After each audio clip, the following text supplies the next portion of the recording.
Hola, ¿qué tal amigos? Muy buenos días. Son las 9 en punto aquí por Centroamérica, Guatemala, y hoy es 5 de octubre, un día bastante crispado, al igual que ayer, porque el movimiento es el cuarto día de paro nacional en diferentes puntos del país. Hay movilización.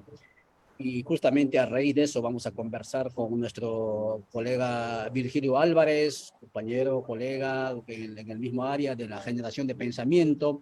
Y como solemos decir, pensamiento acrisolado en las calles, pero también en las bibliotecas. Hay otro escenario, aparte de la movilización, que hoy se suma, escenario o ingrediente importantísimo, como es en la visita del presidente electo hacia Washington, el pedido de la aplicación 20 de la Carta Democrática de la OEA. Esto consiste en la solicitud de la intervención de un cuerpo extranjero en el Estado, en el país de Guatemala. Eso tiene implicaciones mayores, seguramente vamos a hablar de ello también con Virgilio. Virgilio, por favor, saluda a la audiencia, muy buenos días. Hola, pues aquí muy buenos días, gracias a ti por la invitación. Estamos abiertos a conversar, a intentar entender qué es lo que pasa en el país y qué es lo que puede pasar más adelante. Muchas gracias, Virgilio. De entrada, según tu perspectiva, según tu análisis, ¿quiénes son los que mueven el hilo de esta coyuntura en el país y cuáles son los intereses que están detrás? Porque claro, lo que vemos son consignas, lo que vemos son gente en las calles, lo que vemos son, digamos, disputas en las cortes, en las calles, etc. Pero ¿qué intereses y quiénes son los actores? Adelante, Virgilio. A ver, en este momento nosotros podemos distinguir dos grandes bloques en el debate, en la discusión, en el enfrentamiento, en la pugna que puede llegar a ser una lucha mortal. Por un lado, tú tienes, o tenemos todos nosotros, a lo que se ha llamado el pacto de corruptos. que es en realidad una amplia alianza siniestra, dice Adrián Zapata, y me gusta ese calificativo, en el que se unen, por un lado, unos empresarios que nunca han dejado de ser oligarcas, representantes fundamentales de la oligarquía, es el gran capital en Guatemala. Por otro lado, sus operadores en el gobierno y en el Congreso. Un grupo político que no es básicamente ya servil simple a la oligarquía, sino que tiene sus propios intereses. Entonces, por eso yo llamo una alianza. Es decir, este es un pacto entre la oligarquía y un grupo de políticos, no sé si se les puede llamar clase política aún, pero un grupo de políticos que controlan ya el Congreso y el Ejecutivo. Ellos tienen un aparato, han construido un aparato rápidamente, en apenas 6 años, que controla totalmente el sector justicia. Entonces, Ministerio Público, Corte de Constitucionalidad y Corte Suprema de Justicia son parte de este pacto, pero no son los actores, ellos son simplemente los ejecutores de las acciones. Y aquí podemos, si quieres tú, poder avanzar un poco más en cómo se está dando ahí adentro también una crisis.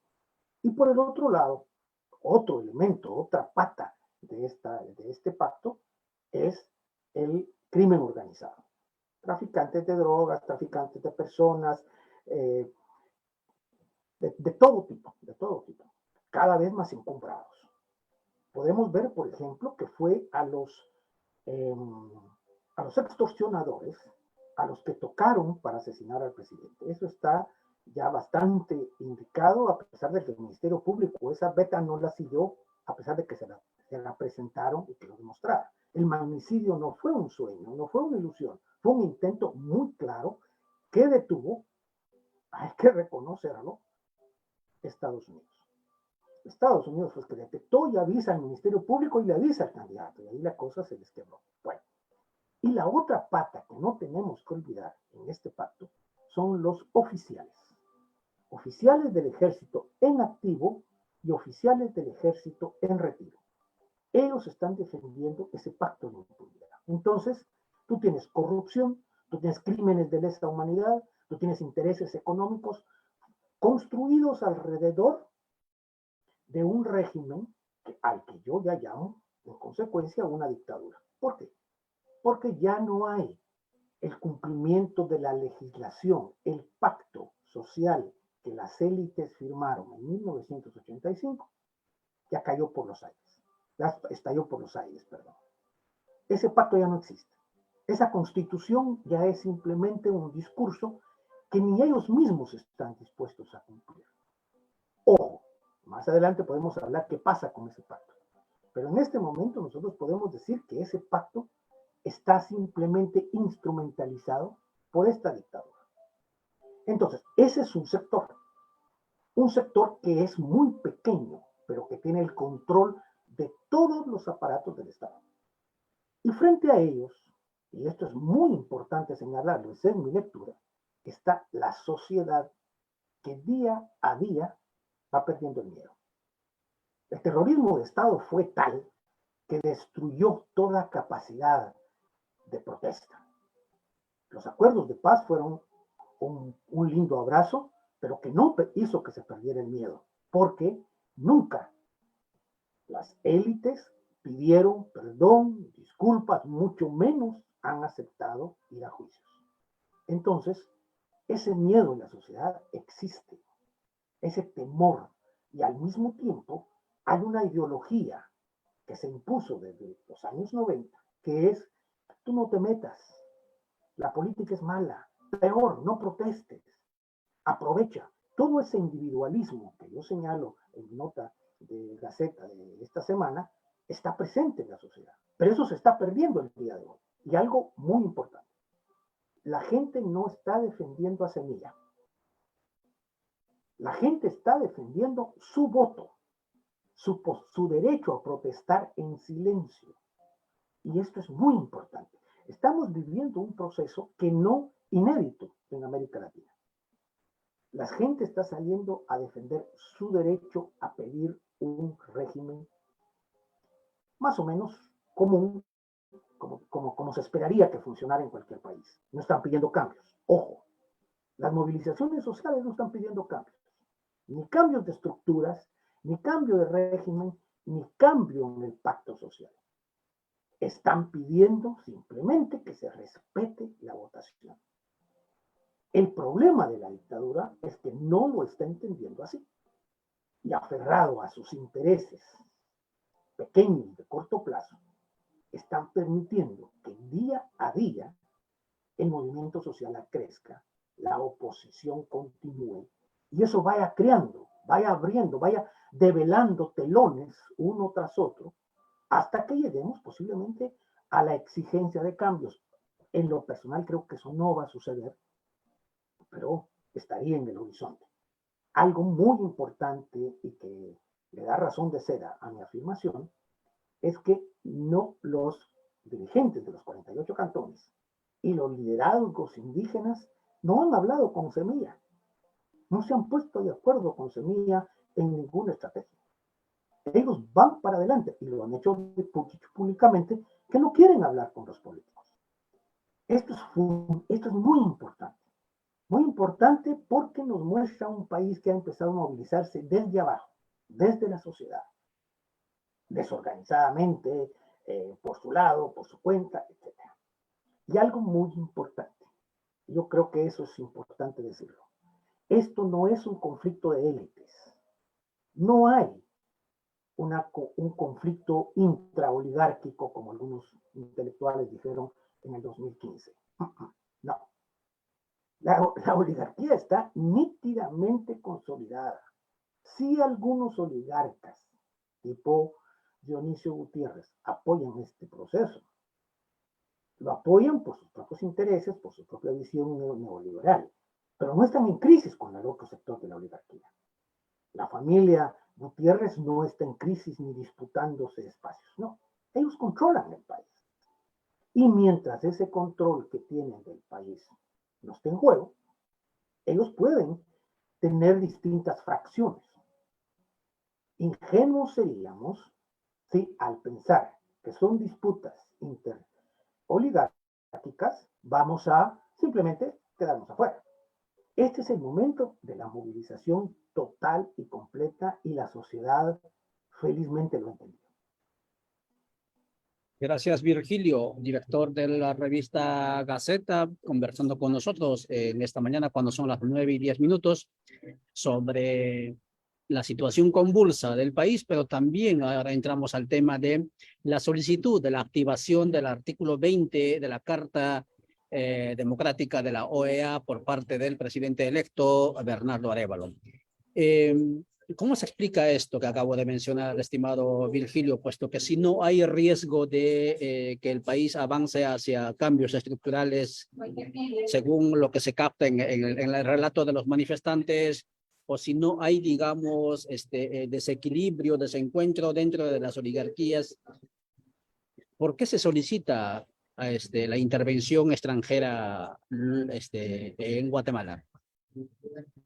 Mira, yo soy solidario con el pensamiento de Ramón Cadena de que la soberanía es ahora una soberanía que ya no es totalmente el aislamiento de un país.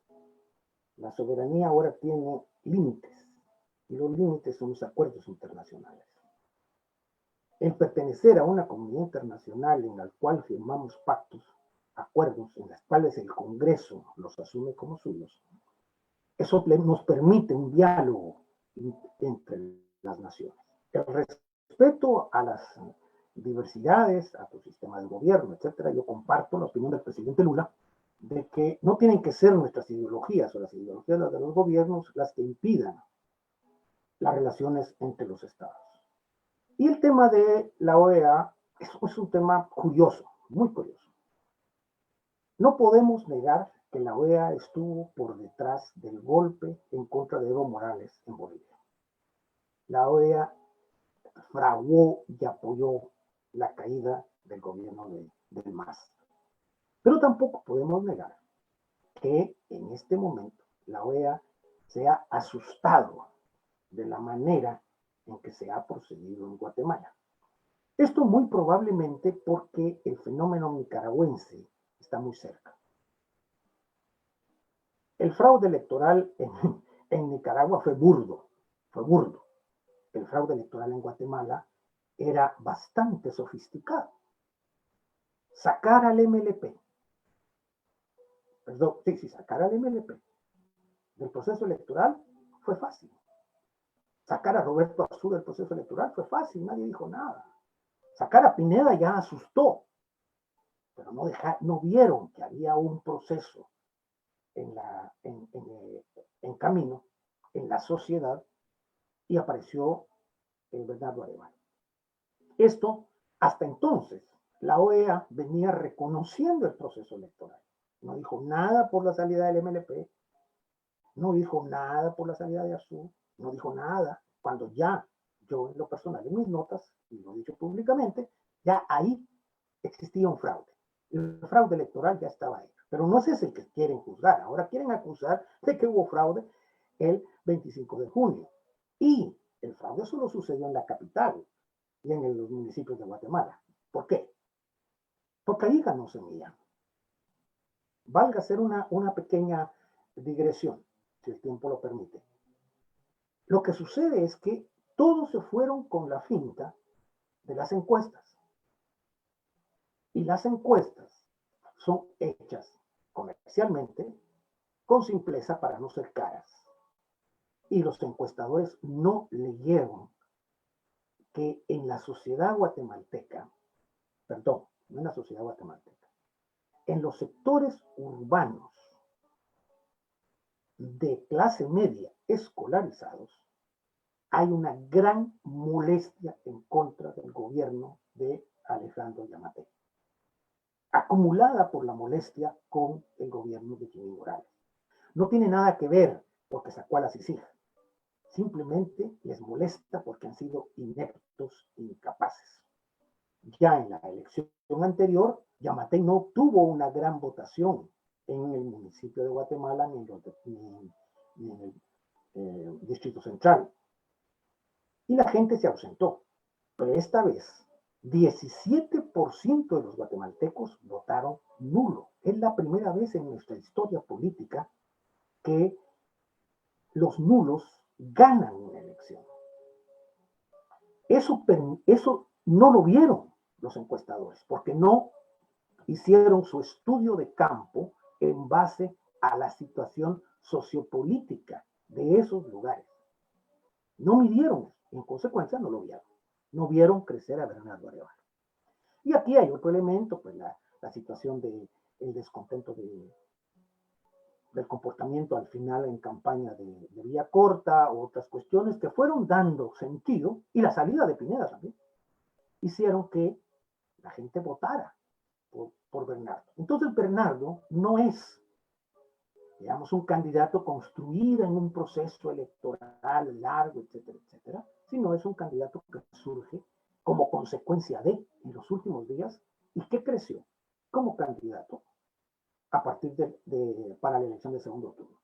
Como en un par de entrevistas ahí ha dicho el diputado Mario Taracena, el principal propagandista de Bernardo Arevalo ha sido el presidente Yamatei. Y yo agrego más, la principal promotora de Bernardo Arevalo ha sido Consuelo Porras. Ahora, ¿qué tienen que hacer los gringos ahí? Este es un tema geopolítico. Para el Partido Demócrata, para los que tienen el control del gobierno de los Estados Unidos en este momento, Guatemala es importante para poder controlar los flujos de drogas, dosificarlos y dosificar la migración. No controlarla, porque ellos necesitan ambas cosas, pero esa dosificación les importa. Entonces, para los demócratas es importante mantener un país relativamente tranquilo y que no se les salga de las manos como se le salió Orlando en Honduras. En Honduras lo dejaron, el golpe de Estado contra Mel Zelaya lo dieron los gringos. Y al mismo tiempo permitieron sin mayor preocupación la reelección de Orlando. un narco. ¿Qué pasó como consecuencia de eso? El triunfo de Xiomara. Es decir, se les fue el país al otro lado. Eso es lo que quieren evitar ahora.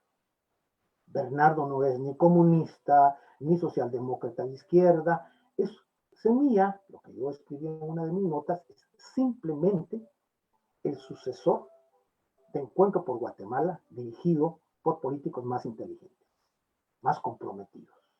Una sociedad justa, una sociedad relativamente honesta, una gestión pública honesta. Y eso es lo que pide el país. Entonces, para los gringos esto es muy bueno. Ahora, ¿qué entra la Carta Democrática? Yo creo que entra y la Carta Democrática no es intervención. La Carta Democrática lo que simplemente hace es aislamiento político, ¿no? Aislar al país. No se van a poner un regente. Es más, yo tengo una preocupación. ¿Por qué el gobierno de Estados Unidos saca a su embajador, al embajador Pop? Lo manda al África. Deja un encargado de negocios. Y el nuevo embajador no ha llegado en un momento de crisis. No movió a Pop de Brasil a Guatemala en el periodo más álgido de la persecución a Lula. Pop estuvo en medio de eso. Pop justificó mucho la persecución a Lula. En Guatemala se cayó la boca, se quedó guardado y se dio cuenta de la inmensa corrupción real que hay en el país y quiso moverse con tranquilidad. Hasta el grado de que la misma lista Engel y la McKinty y toda esta cosa no hacen ningún daño, ¿no? A esta gente le haría daño si el día de mañana Visa o Mastercard les dice, señores, ustedes no tienen tarjeta de crédito. Eso lo puede hacer Estados Unidos y no lo ha hecho, ¿no? Negarles la visa, simplemente no van a Estados Unidos, ahora pueden ir a otro lado. Entonces, yo creo que la intervención estadounidense la estamos viendo, yo creo, en algunos lados, con demasiada emoción. Estados Unidos va a resolver el problema. Y desde otra, ahí viene el logro. Yo creo que ninguna ni la otra. Estados Unidos no se va a meter a fondo. Estados Unidos simplemente le va a hacer el frío al gobierno que venga si no es Bernardo Arevalo, que es muy probable, ¿no? Es muy probable que Bernardo Arevalo no tome posesión el 14 de enero. Y Estados Unidos, ¿qué va a hacer? Bueno, va a decir, no, miren, pero ni nos va a meter tanques, ni va a meter preso a nadie, cuando ya podría haber declarado terroristas a todos estos que tienen cuentas que aterrorizan a la sociedad, que persiguen a la sociedad. La Fundación contra el Terrorismo no es promotora simplemente de la corrupción. La Fundación contra el Terrorismo es un ente terrorista. Estados Unidos podía declararla ya como una agencia de terrorismo internacional. Y eso tiene otro sentido. Allí sí habría una persecución directa a esos actores. Pero como la Fundación contra el Terrorismo es financiada por los oligarcas, hay que tener cuidado. Los gringos se están moviendo con sumo cuidado. Bien, Bernardo tiene si gustas, Virgilio, te comparto, vamos a compartir también para la audiencia, lo que dice específicamente el artículo 20 de la Carta Democrática. Sí.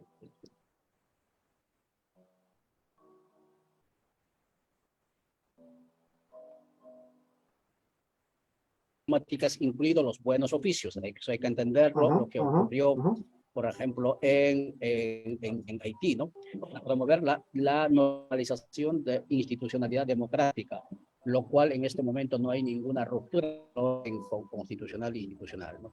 Además dice, si esto no funciona, si se adopta, digamos, las decisiones que estime apropiadas, ¿no? Consejo, digamos, permanente, incluyendo gestiones diplomáticas, conforme a la Carta de la Organización, el Derecho Internacional y las disposiciones de la presente Carta. Es decir, sí, efectivamente, la Carta Democrática, en su artículo 20, lo que ese es, dejamos de compartir esto, intervención diplomática, y si acaso esto no funciona, entonces se apela, digamos, por analogía al derecho internacional, y allí ves el Consejo de Seguridad, no todo lo que ocurrió en Haití, ¿no? O sea, ahí no podemos, digamos, faltarle a la lectura, pero bueno, ahí está el texto, el que quiera leerlo, ¿no es cierto? No, la intervención militar no está dada. La OEA ni en el 54, que fue lo que le aplicaron a Guatemala, ¿no? Es la exclusión, ni contra Cuba, ¿no? Que le aplicaron también la Carta Democrática. Ajá, en el 54 no hubo intervención militar norteamericana en Guatemala. Hubo intervención militar estadounidense, pero no basada en la Carta Democrática, ¿no? Es que la Carta Democrática es reciente, entonces esto no fue, digamos, o sea, la Carta... Es la primera vez que se discute en Caracas se discute, y lo que se hace es, en lugar de apoyar al gobierno de Guatemala, ¿ah? Y decir, bueno, sí, aquí no hay comunismo, nada, lo que hacen es darle un espaldarazo a la intervención. Ahora, claro, en la nuevo, supresión del principio de la no intervención. Claro, sí. y en Cuba igual, ¿sí? La Carta Democrática no autoriza intervención militar, no autoriza intervención en contra del Estado, autoriza acciones diplomáticas que son exclusión del país, del Estado, del diálogo democrático. Sí, abre las puertas, digamos, a la conformación de una presencia de un cuerpo internacional para que restablezca la situación. Si no se restablece, entonces se alega, ¿no?, lo que es el derecho internacional. Eso es lo que dice por lo menos la Carta, y la Carta ha sido escrita en 2011, o sea, es el único país que lo pidió en la aplicación. Pero siempre va a estar afuera. Es decir, no es que llegue un comando, se pone en la embajada y dicen, bueno, ahora se acaba el presidente, vamos a poner... No se puede. Mira, Virgilio, eso es también, digamos, interesante este debate, ¿no? Yo no nací, yo no tengo carta de ciudadanía en este país, ¿no? Pero yo no he vivido en un país donde haya tenido intervención norteamericana, en este caso el estado donde nací. Pero en el caso de Guatemala, es un país que ha sido intervenido militarmente, y esto no lo dice, digamos, un pensador libre, lo dicen los documentos, lo dice cada vez más, se va develando ello, y entonces... Estoy de acuerdo contigo, totalmente. Estados Unidos, es decir, el gobierno de Jacobo Arbenz cae porque Estados Unidos lo vota. El gobierno de Peralta Zurdia se impone porque el gobierno de Estados Unidos lo pone. ¿Y por qué no darle, ¿y por qué darle tanto beneficio de la duda, ¿no?, a una presencia? Porque no les interesa. Muy bien, vayamos al siguiente. Vayamos al siguiente tema. Déjame terminar. Mira, los yanquis metieron preso a Lula porque querían tener el control del país. Para suerte de América Latina, Bolsonaro resultó una mierda 10 veces a la mierda, ¿no? Y disculpa con la audiencia, por favor. La sociedad brasileña y el sistema brasileño consiguió recuperar su dignidad. Yo viví en Brasil 10 años y tengo una pasión enorme por Brasil y por su política y por sus cosas, y tengo una admiración enorme por el presidente Lula. Y creo que aquí fueron los brasileños los que derrotaron a todo ese entramado. Los norteamericanos estuvieron detrás de la persecución de Correa. Los norteamericanos han estado totalmente en contra de Cristina Kirchner, ¿no? Pero ya usan otros métodos. Por eso es el crecimiento de la ultraderecha. Y por eso la crisis en Estados Unidos al día de hoy. Que ayer o antier, los propios republicanos, la propia ultraderecha, sacó a su presidente del Congreso, porque no está afín a sus proyectos. Y esto es lo que busca la dictadura guatemalteca. Darse tiempo para que llegue el trumpismo, ¿no? Porque con el trumpismo los van a tratar mucho más fácilmente. Ahora, Estados Unidos no le interesa una intervención así, a secas. Han querido meterse, han querido hacer cosas, es innegable que Bernardo tiene una magnífica relación con el gobierno norteamericano, ¿no? Con los demócratas. Es más, no tendría empacho en un diálogo. Y entonces los americanos tendrían una influencia, ¿no? Norteamericano. Pero Pero también usted es americano. si no queda Bernardo, si lo quitan, los yanquis no van a hacer mayor cosa, porque ya lo podían haber hecho, ¿no? Ya podían haber mandado un avión y llevarse las orejas a doña Consuelo, ¿no? Okay. Sí. Estamos conversando con Virgilio Álvarez sobre esta coyuntura bastante crispada. Movilizaciones en las calles, intentos de represión por parte del Estado, un presidente electo que pide la intervención del cuerpo, en este caso, o la OEA, pero al fin y al cabo son actores pro, digamos, norteamericanos que entren a Guatemala, muy a pesar que todavía no se ha dado, digamos, la hipotética ruptura del orden constitucional. En este contexto, analizando sobre quiénes mueven este hilo, qué intereses hay, por un lado, y por otro lado también el tema de los horizontes. Y vamos por allí. Aunque ya indicaste en tu primera intervención, la población sale únicamente exigiendo el respeto a su voto. Y eso, digamos, tendríamos que hacer un estudio profundo para ver el grado de la cultura política electoral que nos habita en el país. Pero supongamos que esa hipótesis sea cierto, o esa premisa. La pregunta es, ¿por qué seguir en el mismo punto de inicio, pero claro, cada vez más en la medida que pasa el tiempo, con más carga encima, como por ejemplo en el 2015, ¿no? Renuncia ya, pero como bien dices, sin ninguna propuesta de cambios estructurales, ¿no?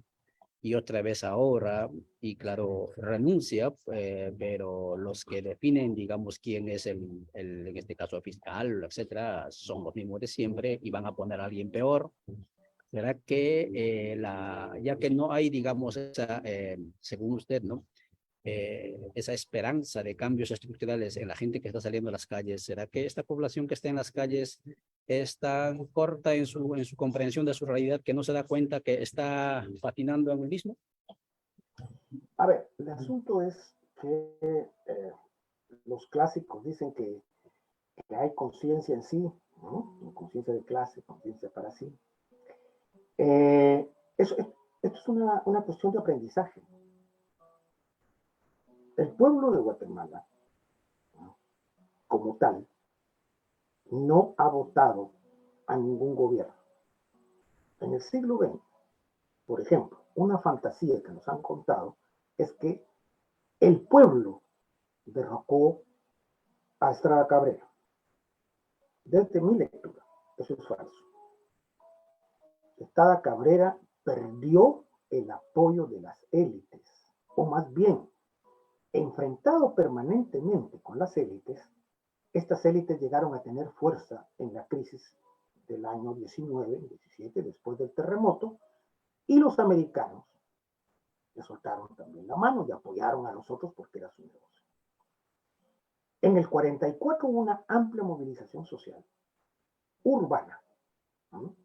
En contra del dictador, pero aquí hubo una acción del ejército que no la vemos, no se va a ver ahora. Y la sociedad lo que pedía era democracia, no pedía más. Es más, en el 44 no se movieron los indígenas, no se movió el campesinado, quedaron al margen. Fue una lucha bastante urbana.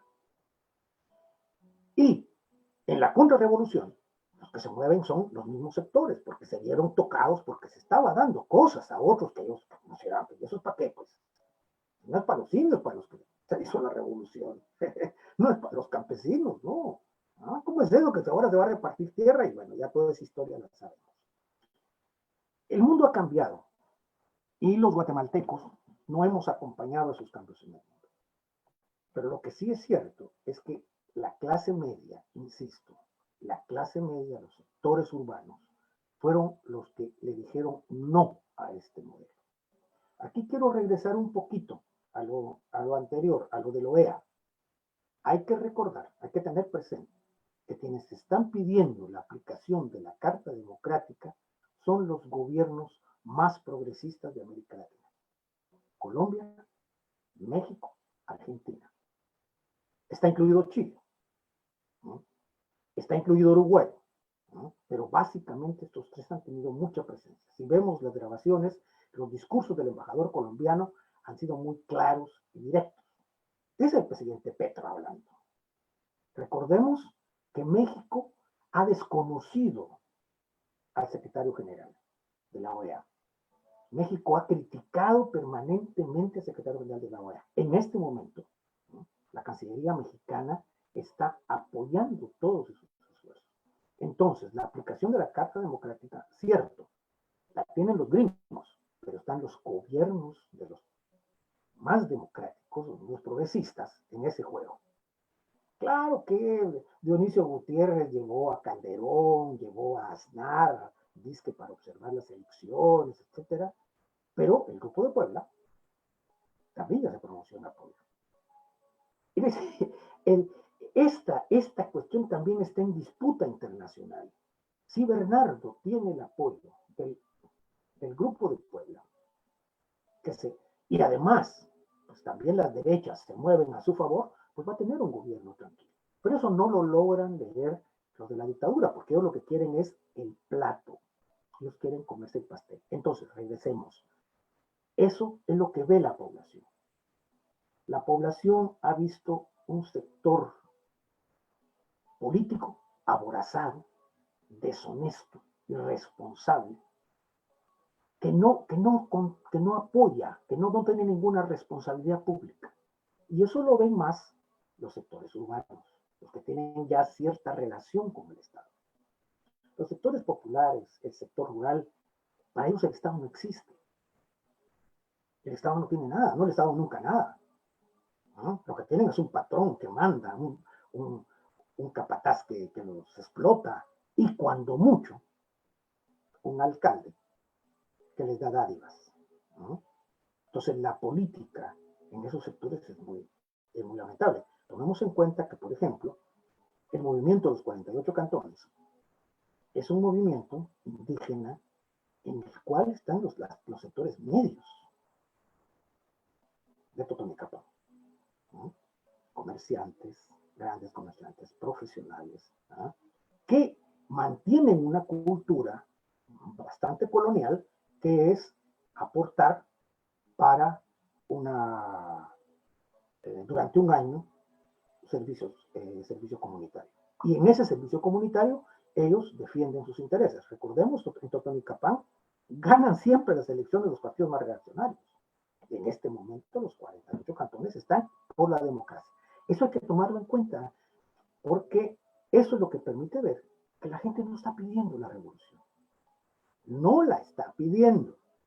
Eso no quiere decir que si no se logra la destitución, ¿no?, que si la señora no sale, que si Curruchiche sigue haciendo lo que le da la gana, ¿no?, que si la Corte Suprema de Justicia sigue pasándose las leyes por el arco del triunfo, la Corte de Constitucionalidad no se mueve.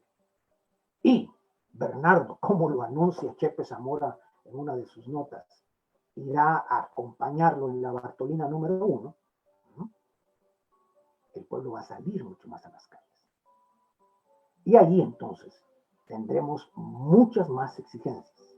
Ahí va a haber una toma de conciencia del proceso.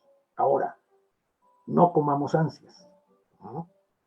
A mí me parece, y eso es, estudiando, por ejemplo, la revolución bolchevique, está claro. Es decir, la revolución era contra ese despelote, ese abuso que tenían los zares, pero la población, en realidad la población rusa, en grande, en sus masas, no era una población comunista. Ahora, lo que pasa es que los bolcheviques consiguieron conducir y construir una propuesta, ¿no? Entonces, mucho puede pasar en Guatemala. ¿Sí? Yo creo que sería bonito asustar con el petate del muerto a las oligarquías y decirles, miren, si ahorita esta gente no sale, el país va a entrar en un proceso refundacional. Pero yo lo veo complejo. Complejo porque traemos 30, 40 años de represión, de miedo. Entonces, lo que está pasando ya es enorme, enorme. Y el gobierno se ha cuidado de no reprimir. Porque si reprime con un muerto que tengamos,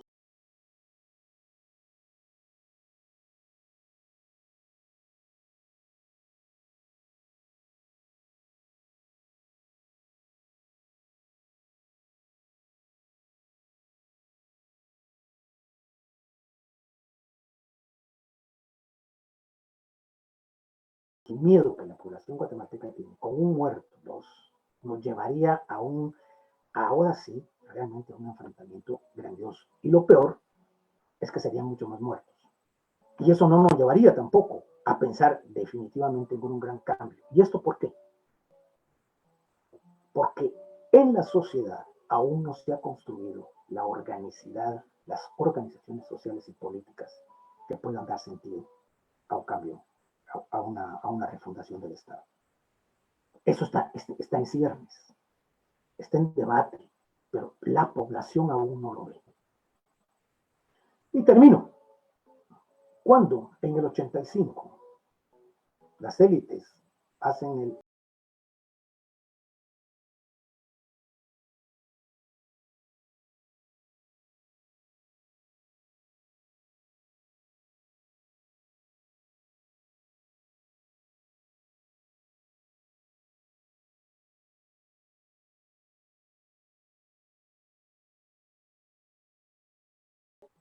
¿no? Entonces, ¿qué están pidiendo? Se está pidiendo que esa constitución funcione, porque todo el sector justicia ya no está cumpliendo esa normativa legal que la oligarquía les impuso. Pero a la oligarquía le importa poco. Entonces, si podemos llegar a un choque de visiones, entonces sí. Pero por este momento esa constitución, ese pacto social, no está en cuestión. Muchas gracias, Virgilio.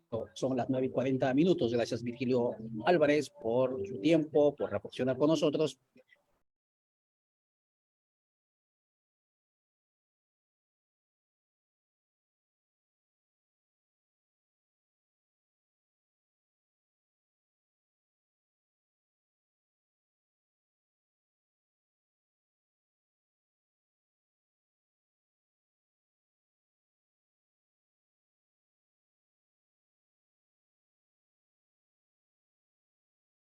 Convirtió en su república libre esto, al grado que ahora vivimos un contexto donde los desobedientes y los obedientes a Washington se pelean entre sí y crean este caos, y en este caos están generando, digamos, las condiciones de posibilidad para lo que ya Bernardo pidió: intervención norteamericana. Triste realidad, pero esto es lo que está ocurriendo en Guatemala. Ojalá, como dice Virgilio, ¿no? La conciencia popular en este proceso de efervescencia vaya despertando, y ojalá también que no se cometa, ¿no es cierto?, más dolor que de lo que ya se impregnó en el pueblo. Gracias por vuestra atención, gracias, Virgilio, por tu tiempo, y nos veremos próximamente. Chao, chao.